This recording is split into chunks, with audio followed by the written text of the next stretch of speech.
Kongo mboka soki tata wana tika na bokonzi misala ya kobongisa mboka ekokende liboso oyo afandi 13 ans na ebonga asali eloko moko te gouvernement Kabila eyebi droit ya moto eza motema mabe bako critiquer mokonzi ya mboka ba action mokonzi ya mboka c'est normal mais okoko finga mokonzi ya mboka te Kongo ya Lumumba ya motitu ya Mzee Laurent Désiré Kabila et la question à dignité le kumu ya mboka problème na bango c'est Kabila a la électricité ba expliquer biso mobile to opportunité o izo sala ke constitution et bongwa révision il faut y aller Kongo ya makasi moto ya nkoi esengo mingi kozala kati na bino batata bamama bandeko mbote bisika wapi bosili kozwa mapo na ntina ya Kongo mboka ya solo boyebi ete Kongo mboka ezali émission wapi tomesana koloba makambo ya mboka lolenge ezali kotambola na moko ya baimboka tope bamosusu babengaka ba leader d'opinion na lopoto tozali na ba sujet tope makambo oyo ezali kosala makelele pe oyo ezali kolobisama mingi na mboka na biso ko kalikanisi oyo bala mboka basemboli ete sengeli ete tata mokonzi ya ekolo Joseph Kabila pe na président Etienne Tshisekedi kokuta na pona kotia kimia na mboka na biso tozali pe lisusu na likanisi oyo bayi ba episiko po bandeko ya Senko bakaboli makanisi balobi ete sengeli classe politique basala mwa bokuta ni moko ya bandeko ndambo na yango wana pona masolo wana penza ya motuya tozali bongo na papa te mwana mboka Albert Moleka elongo na ye penza tozoye babongo kosolola makambo oyo ezosala makelele na mboka na biso nde topesi mbote ndeko Albert Moleka mbote mama Olga boni santé santé malamu na ngolo ya Nzambe boni pe makambo na mboka nakanisi bato bonso baza batie miso na dato ya le 19 décembre nga naza koencourager mutu na mutu asila kobika lolenge Nzambe azopesa makasi ya obika mokolo na mokolo tokende tozonga olobi ya solo batu baza concentré mitu makanisi ya batu ezomona le 19 décembre sikoyo iyo ezomona 19 décembre ondenge nini le 19 décembre eza mokolo kola mikolo nyonso ce n'est pas que le 19 décembre mokili kokufa to Kongo kokufa mais pour na bateau balanda politique bayebi pe que le 19 décembre eza suka ya bokonzi ya Joseph Kabila en tant que président ya RDC na ndenge mibeko likonzi na mboka na biso elobi ya solo ba oyo balandaka makambo mboka ba oyo balandaka makambo politique balobi ete le 19 ezali suka ya mandat ya mokonzi ya ekolo kasi ezali pe na bandeko mosusu oyo balandaka politique te lokola bandeko oyo balandaka ngo penza na bokebi nyonso mpona bango balobi ete le 19 décembre eza mokolo oyo soki esali ete mwana mboka Joseph Kabila atiki bokonzi te eza mokolo oyo esengeli batambola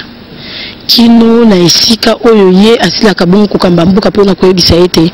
mande esili kende okanisi nini penza mpona makanisi na likambo wana mais kotambola eza droit ya congolais nyonso na mibeko ya mboka na biso congolais nyonso aza na droit ya kotambola soki aza na problème to na likambo oyo alingi bulamatali aluka mais droit wana eza pe koyebisa bato lolenge nini esengeli bosala mpona kotambola donc eza droit ya congolais nyonso kotambola mais nakanisi mpona nga mama ya likambo eza ke toyeba toza na mibeko na biso ya mboka toza na constitution wana elobi ete le 19 décembre mandat to bokonzi ya Joseph Kabila eza kosila Joseph Kabila ayebi yango esengeli ye atosa constitution mais kasi soki tolobi totala mpe na ngambo mosusu nasilaki bongo kolanda réaction ya mwana mboka Kikaya Bin koloba ete le 19 décembre oleka tokoma pe le 20 décembre pe Kabila akolongwa na bokonzi te po na mibeko pe na ndenge bato basanganaki kuna na cité ya Union africaine ezalaki clair que tokoka te kozala na maponomi nangunga oyo po ete mokonzi ya mboka alongwa kasi mokonzi ya mboka kotikala wana kino tokobongisa maponomi ya sika. Est-ce que eza lisusu occasion oyo esala ete bato na mituna bango baza nango kaka ke le 19 décembre mwana mboka Joseph Kabila il faut kende to eza eloko moko eseyebani ke ozala ndenge wana mama esengeli totosa constitution pour ce lobby que bon mboka na biso totosa mibeko tango mosusu metant mozu pe totosa na biso te wana nde tozokodisa mboka na anarchie tozoboma mboka ne likambo lobby ondeko kika ya lobby bon eza ko engagé mais eza wana eza ko bebisa mboka po mboka ekobeba te po bato baotambola mboka ekoki kobeba soki mokonzi aboyi kotosa mibeko ya mboka. C'est ça. Est-ce que kotambola bato wana batambola po ya boutir na nini po bayebi ke marche wana eko boutir na eloko te à la limite bagaz lacrymogène ekobetama bandeko mosusu bakokufa ya solo boza penza na bosenga tomona lisusu makambo oyo tomonaki le 19 na le 20 septembre na mboka na biso. Mama nga natindi moto moko te atambola le 19 tolobaki eza droit ya moto moto akotambola lelo moto akotambola le 18 le 19 le 20 eza droit ya moto donc nga nazotinda te bato bokende kotambola tonini eza décision ya moto na moto eza décision ya baorganisation baparti politique to bamembre misusu ya baorganisation basociété civile bakoki kosenga bato na bango batambola mpona raison songolo to raison pakala kasi nga nazozongela kaka likambo ya botosi ya constitution olobai makambo ya bato nde basanganaki na cité ya Union africaine nazala epe moko kati na bango après mikolo mine obimi ok o expliquer pe bala mboka pona ni bimaki et soki natangi boyokani wana ebimaki na cité ya Union africaine yango eza likolo ya constitution te ata ba politicien bavandi basangani bayokani ke voilà pour ça la boye après le 19 Joseph Kabila tikala kaka tout ça bakoye koyokana me yango eza peka ko violer constitution eza peka ko violer constitution pe eza pe na garantie moko te ke eza ko résoudre problème tozanango eza nini eza ke bana Congo bakende ko voter déjà mbala mibale chaque fois kombo ya Joseph Kabila ebimi constitution na biso elobi bon soki kombo na ebimi mbala mibale après ça otiki c'est ça le problème donc soki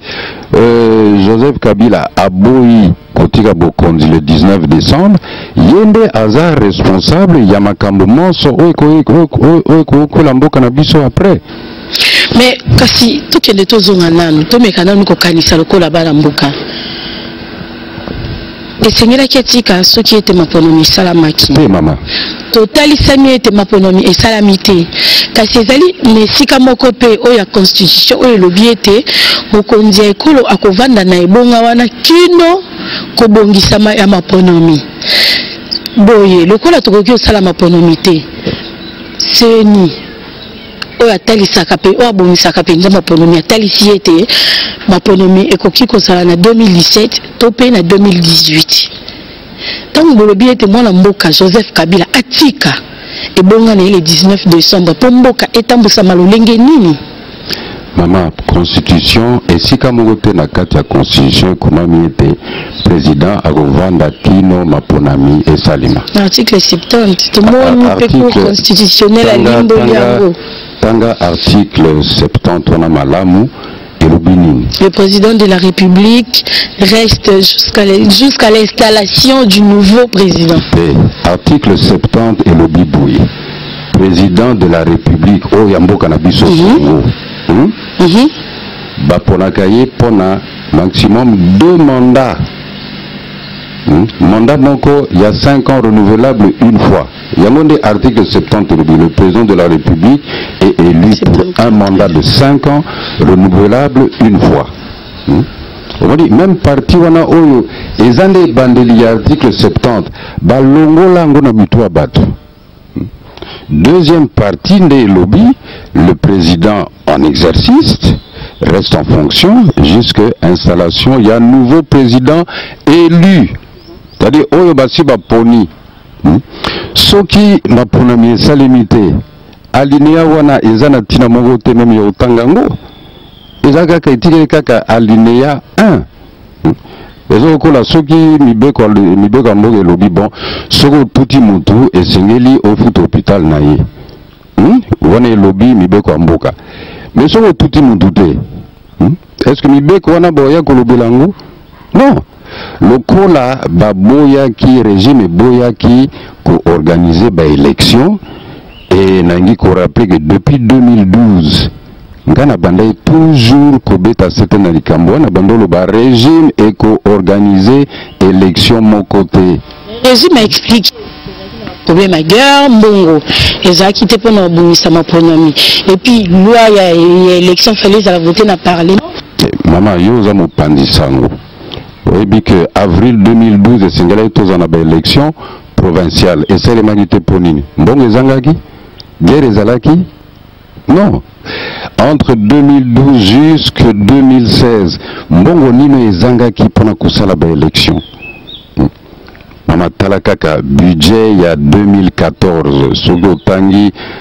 Sogo Tangaki même rapport il y a Cour des comptes et gouvernement 900 millions de dollars à utiliser pour un projet où ils allaient coûter un budget 900 millions de dollars que ça va congolais par élection. Non, mauvaise volonté Zalakiwana. Mauvaise volonté Zalakiwana. Pour ça la élection 900 millions de dollars au cours ça la presque cycle mobimba ya élection.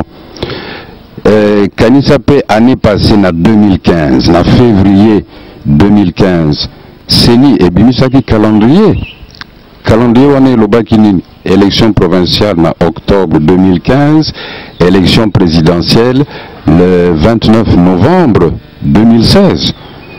Pour le calendrier wana seni moko atiango en pratique te.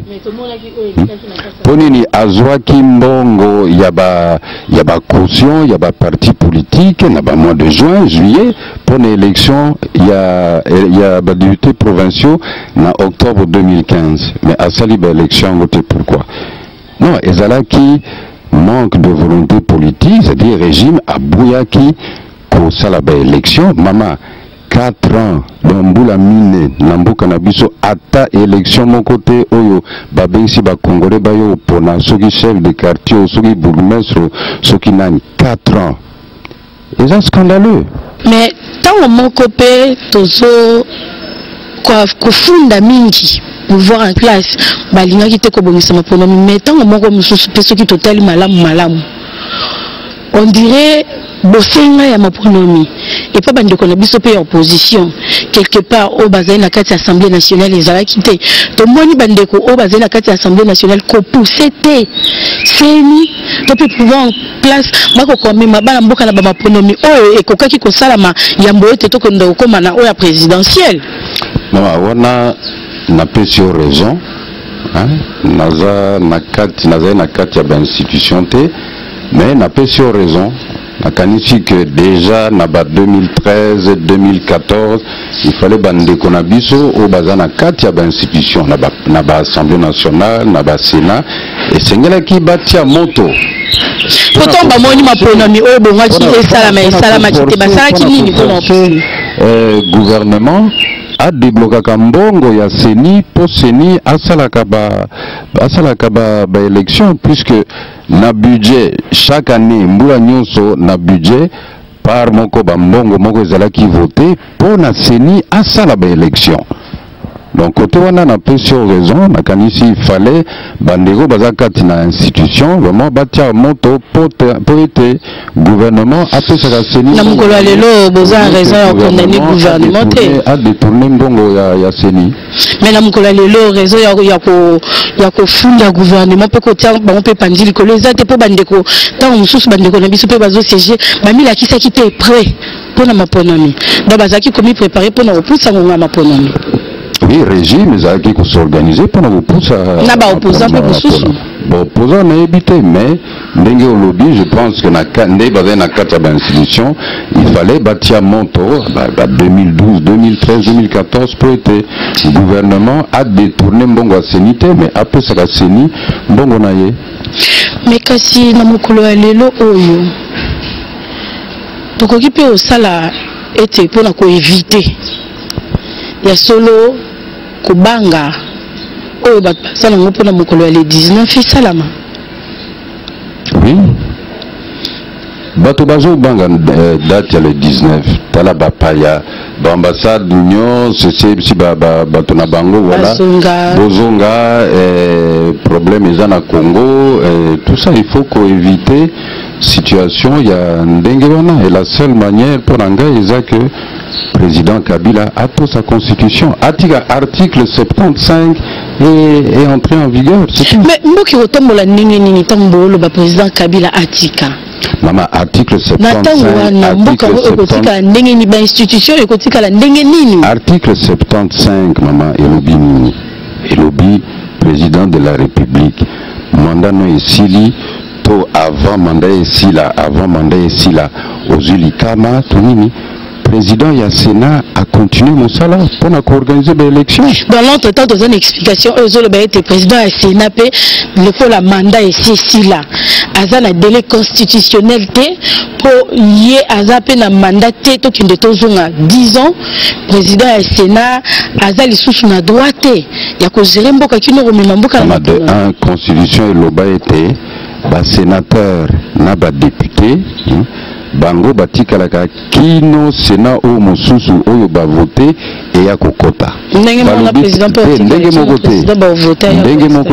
mokote mama wa mopandisa esengeli opesa bato likambo ndenge ezali na polele oya président lobi ete ye akovanda kino président oyo basi ba voter ye azala installé. Non, ce n'est pas que qui n'a pas voté un président. Et c'est là qui va voter déjà président avant. Et sa responsabilité, il y a président de la République, tant président de la République après ta serment le bagamine. Je jure de respecter, de protéger, donc combattre la Constitution, puis que sa Constitution. Celui qui est président, aux alaki capable de y a été, c'est ni à organiser des élections. Mais il y a un premier fautif. Yo et puis gouvernement na yo mais c'est il y a une solution ce qui te bâtonnions sur maman Olga Bazol Luka kimia mboke za la kimia tuni seule solution pour la kimia wana eza président de la République a pour sa constitution à respecter serment au yaye moko mais c'est même ba épiscopopé qui cause la solution tant ba le biete eza la rassemblement eza la société civile eza la pouvoir en place ba sangana ba kutana na lisolo ya format moko réduit eza la teninga eza la ki na cité ya Union africaine kasi bokutana pona kosoya na mayemata kimia na mboka likanisi ya basango wana likanisi ya basango esengeli to encourager yango po eza toujours bien soki bandeko bakutani neti lisolo ke Joseph Kabila na pape Tinsikedi bakutana esengeli to encourager yango po eza ba élément moko oyo ekoki peut-être ko calmer situation. Mais pour nanga eza solution te attention il y a un niveau entre pour calmer moi situation moko boye et puis koluka solution seule solution eza koto sa constitution kutana wana na makanisi na ekoki kosala nini est-ce que entente pour la demande oyo papa Etienne Tshisekedi na motambusi ya ekolo Joseph Kabila bakokuta bakoyoka na penza na masolo wana mais mama kanisi bato bakoyoka na toujours hein bato bakoyoka toujours nzamba apesa biso mayele apesa biso motema soki tofungoli motema tokoki toujours koyokana et puis omoni psychologiquement ekoki kozala na effet moko par rapport na bato na bango moko oyo ekoki peut-être kokalme tension oyo eza entre bakan wana mibale mais toyeba mpe mama Olga ke Congo eza koappartenir na Kabila na Tshisekedi kaka te Congo eza biso bonso Congo eza biso bonso yango na lobi bon ezala initiative ya basango ezala initiative bazolo bak Joseph Kabila na papa Etienne bakutana nyonso wana eza malamu mais tokende tozonga bango baza bato oyo baza na liloba oyo yokomaka na bayi Congo. Donc liloba ya moko na bango na mibale ekoki kosala kimia to pe koki kopesa tension yala obi ekoki ko calmer mais eko solutionner problème te parce que Congo eza ya ba congolais nyonso ezaka ya Joseph Kabila na Etienne Tshisekedi te pe na bato baza sima na bango te. Tokoloba te ke Congo eza partagé en deux, bato ya Kabila ngambo yo bato ya Tshisekedi ngambo yo non. Ndenge yebeli penza mwana mboka Etienne Tshisekedi na mongonga oyo osala pene na ye ondimisami ete aza prêt ya koyamba ndeko Kabila na 10e rue. Pourquoi pas? Je l'espère. Oyebi tango na salakana papa Etienne déjà na 2011 na avril kolutu na biso yo atika biso Louis Koyadialo azalaka secrétaire exécutif adjoint ya majorité présidentielle ayaka komonanga mais sikoyo pona message ya Joseph Kabila alingai kokutana na papa Etienne déjà en avril 2011 donc eza likambo moko oyo basi bameka et nakanisi eza possible. Mais lolenge oyo mboka ezotambola lelo ya solo tozomona bandeko bisika bazwa mikilikili bato bazobima bato mosusu bazoluka kosenga esika toluka tokima eza malamu te mpona mboka na biso bana mboka bango moko bazokima bapaya oyo bayaka koinvestir na mboka bango mpe na mipanzi na bango bazokende eza quelque part échec moko te to mpe pasi moko te tozopesa na économie ya mboka na ngonga wana. Eza très grave po biso toza kozosouvenir na bapillage oyo ya 91 bapillage oyo ya 93 oyo ekimisaka bainvestisseur nyonso ya sérieux ekino lelo bainvestisseur wana bazonga mpenza nanu te tokomoza bainvestisseur moko bato ya bamafia oyo baya kosukola bambongo na bango mais bapesaka mpenza bakongole misala te poni depuis baévénement wana ya bapillage makambo ya chômage ekota penza ya makasi na kati ya mboka donc etali nde biso bakongolais toyeba likambo nini tolingi. Mais le premier des Congolais c'est le président de la République maman. Le premier des Congolais il faut alakisa exemple puisque nyonso wana ezo dépend de mingi na position na ye ya kotosa constitution to ya konyeta constitution. Pomoni problème likambo ya boyokano ya cité de l'Union africaine le biban élection présidentielle en avril 2018 c'est en avril 2018 wana kaka Joseph Kabila ngwaza wana aboyi na epeka ba élection de Salima to ça ni te compromis si zwami andi ba élection salama na ngonga wana mama compromis o eleki constitution za wapi pour constitution eza 70 millions de Congolais nde ba signé accord ya nini ya cité de l'Union africaine eza 300 o ba représenter ba Congolais eza 300 oyo ba signé 300 contre 70 millions maman o wapi eleki kilo o wapi eleki poids compromis mon côté ekoki kozala likolo na constitution non compromis nyonso esengeli etosa constitution donc pona so tolobi mboka ezala na kimia to bato bazala na confiance que bon Congo evandi calme tokoki kozongela ba investissement na Congo tout ça il faut bato wana bamona que non ba Congolais ba komi pango sa makambo na bwanya pe na mayele ba komi kolanda constitution na bango en commençant par le premier des Congolais le président de la République yango na pasala kipako kende ko luka kokuta na ba episi ko popo na ko luka penza basala lisolo pe batia kimia na mboka mais kotia kimia na mboka eza mosala ya ba episi ko pote Et puisque vous basez la nani, bon, battre la mili mon abisso, bon, pour ça bisso, bon, c'est mon andé, ya go tambola, pour être, bon, mon abisso moko, ezala na kimia, et aider pemboka ezala na kimia. Mais eza responsabilité, il y a président de la République, le garant de la Constitution. Moni, maman, yoza maman, mettons au botabana. Eza mosana, yo battre la bana, wana. So yo mo si go bani go bumabana na yo. Baki on luka ba mupende ba yo za solution. Na munoko la bino bokanisi ete aboyi koto sa constitution. Kasi quelque part azoto sa eloko moko na moko po alobaki ete andimisami ete masolo oyo ebetamaki kuna na eteni ya cité ya Union africaine eza masolo oyo kotambusa pe kopesa mbuka ya kimia. Preuve ne tomoni asilaki na sima ya masolo wana na kati ya baaccord asilaki kotia mwana mboka Sami Badi Banga lokola oyo ya opposition pe oabima na kati ya UDPS atie lokola premier ministre. Eza lolenge moko te o mokonza mboka azolakisa volonté ya oluka ko évoluer na kimia po na mboka na biso. Eza signe que chef de l'État azoluka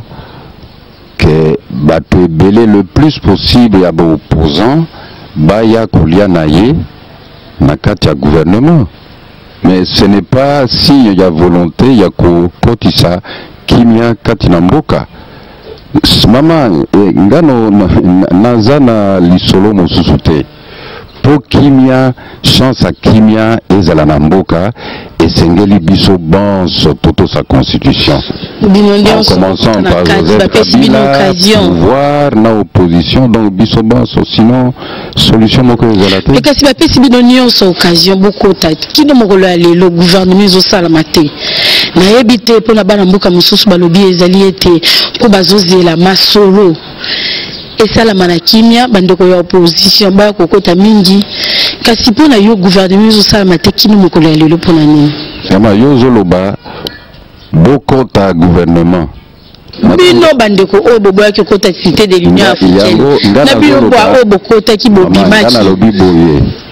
yo zoloba bokota gouvernement ngana zoloba te toto sa constitution ngano tozoloba masolo différent. Lelo so ngana na nobi voilà ngana ngina kota gouvernement Etienne Tshisekedi obi bon ngana ngina kota gouvernement on c'est plus la solution et puis la solution la solution est que constitution est au sama ce qui est au samité Joseph Kabila a s'entêté le 19 à Pessi peuple congolais merci te na ndenge tovanda kinaye ceux qui 10 ans ceux qui même 15 ans à s'entêter mais yo nanga to solo susu makambo susu ndeko bia mo le kato mona ki okota ki dialogue pone bandeli to yoka ki ope koloba ete esengela ki kokende ko bimisa makanisi na yo esika o bazali pona olobela mo pona botamboli malamu ya mboka na biso kasi koma ki atana katikati to kataki po bimaki na masolo pona nini. Maman Olga, d'abord nazalaki na kati ya comité préparatoire. Pour comité préparatoire, ezalaki élément très important pour yangonde ebongisaki lolenge dialogue ekosalema. Pe soko tangi feuille de route otobimisa na comité préparatoire, omona que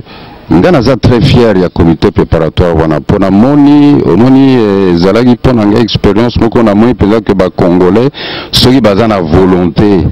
ya kosolola pona ko bikisa mboka bakosala mosala kitoko tokanaki kuna ke bon dialogue wana ekosalema na kati ya respect à constitution to tambusa résolution 2277 il y a Conseil de sécurité des Nations Unies plutôt toute sa charte de l'Union africaine sur démocratie élection à bonne gouvernance mais si on tango to koti wali soko tangi fait de route wana omone sika mote ke a dialogue tozo kende eza dialogue yo président Kabila bengisaki na ordonnance en novembre 2015 pour biso to boyaki mais tango to koti c'est que dialogue yo tolobaki esalema suivant na respect à constitution et se transformer et comme un dialogue selon ordonnance ya Joseph Kabila yango na soko tangi accord politique wana au moins déjà na deuxième page ba mentionner ordonnance ya novembre 2015 ya Joseph Kabila yango le kosa kité obima na masolo wana parce que na mona que elo moko ikobima na te na intérêt ya ba congolais peut ba congolais bazala na kimia wana pe ba mona changement oyo bazana ngo posa na kati ya mboka ya solo bakomi kosala biso signe te tokomi koma pinza na suka ya émission na biso kasi na mokolo ya lelo oyo ndeko Albert Muleka liloba nini ya kimia yo okoki kopesa na ba congolais po ete mitema ya bato pe ezala ya kokita mama liloba nanga ya suka ezala pas tellement pour ba congolais pour ba congolais bango balingi na bango kimia congolais alingi kimia alingi mosala alingi bana bakende classe alingi akwa kolia lokola moto nyonso non déjà le fait que congolais azore biloko wana te eza violence moko ya makasi po batomi baloba o le 19 tolingi violence te mais congolais avivaka déjà na kati ya violence oya vinaye ngali loba na ngai ya suka eza kaka pona président Joseph Kabila kosenga ye ato sa constitution pour apprêter qui serment oyebi soki o prêter serment yo moko o violer serment na yo yo moko mi bendeli makambo mosusu mabe or solution eza kaka tout d'abord l'esika ya président de la République a respecté constitution le 19 décembre eza suka ya mandat na ye asuka na ye wana lolenge constitution lobby atika article 75 et ça nango pe ba congolais ba continuer na kimia ba congolais belé kutu butan su ba pese merci matondo ndiko Albert matondo mingi na yo matondo pe mingi na bino bandeko balandi ya Kongo mboka ya solo bosilaki kolanda na bokebi nyonso mwana mboka Albert Muleka ye oyo asemboleli bino to pe apesi biyano na mituna na bino pona tina ya matali mboka na biso République démocratique du Congo pe pona tina matali botambusi to pe botiki ya bukonzi nango matondo lisusu nde tomoneni mbala ya sima na mwana mboka mosusu kaka pona kolobela makambo ya Kongo nde mboka soki tata wana tika na bokonzi misala ya kobongisa mboka ekokende liboso oyo afandi 13 ans na ebonga asali eloko moko te gouvernement Kabila eyebi droit ya mokonzi eza motema mabe bakokritike mokonzi ya mboka baaction mokonzi ya mboka c'est normal